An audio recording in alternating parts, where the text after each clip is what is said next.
তারা মুসা ঈসা যেইভাবে ধৈর্য ধারণ করেছে আপনাকেও ধৈর্য ধারণ করতে হবে, ঠিক কিনা? এজন্য বিচলিত হওয়া যাবে? ভয় লাগে আপনাদের? হাল ছাড়া যাবে? ইসলামের পক্ষে থাকার দরকার আছে না নেই? ধৈর্য ধারণ করলে সাহায্য আর গায়েবী মদত পাঠাবে কে? ওয়াসবির আলা মা ইয়াকুলুন, নবী ওরা যা বলে এই ব্যাপারে ধৈর্য ধারণ করেন।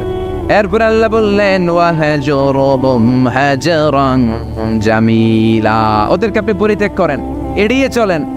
মূর্খরা এসে যখন আপনার সাথে গালমন্দ করতে চায়, পায়ে পাড়া দিয়ে ঝগড়া করতে যায়, আপনি সালাম দিয়ে কেটে পড়েন। ওদের এই কথাগুলো, এই গালিগুলো শোনার সময়ও আমাদের নাই। চিল্লায় বলেন ঠিক কিনা? তার মানে সর্বশেষ 6 নম্বরে আল্লাহ তাআলা বিশ্বনবীকে ধৈর্যের প্রশিক্ষণ নিতে বললেন।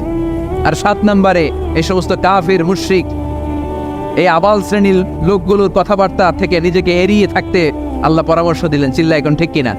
ওয়াইদা খাতাবাহুমুল জাহিলুনা ক্বালু, মূর্খরা যখন আল্লাহর প্রিয় বান্দাদের সাথে ঝগড়া করতে আসে, আল্লাহর প্রিয় বান্দারা জানে এদের সাথে ঝগড়া করার টাইম আমাদের নাই, তাই ক্বালু সালামা, মুমিন বান্দারা সালাম দিয়ে ওদের কাছ থেকে কেটে পড়ে, ঠিক কিনা?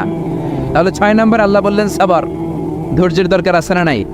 ধৈর্য ধারণ করার শক্তি দাও গো মেহেরবান, আমায় দাও গো মেহেরবান। বুকের ভেতর ব্যথার নদী বইছে অবিরাম, বইছে বইছে অবিরাম। ধৈর্য ধারণ করার শক্তি দাও গো মেহেরবান, আমায় দাও গো মেহেরবান। পড়েন আমিন। এজন্য তাহাজ্জুদ গুজার হতে হবে। রাজি আছে মুসলমান? 1 নম্বর প্রশিক্ষণ, তাহাজ্জুদের সালাত পড়তে হবে। মর্যাদা বাড়িয়ে দিবে কে? 2 নম্বরে সুন্দরভাবে তার তিলের সাথে কোরআন তেলাওয়াত করতে হবে, সওয়াব দিবে কে? 3 নম্বরে রব্বুল আলামিন বললেন ওয়াজকুর ইসমা রাব্বিক, সব সময় জিকির চলবে কার? 4 নম্বরে ইবাদতে মনোনিবেশ করতে হবে কার জন্য?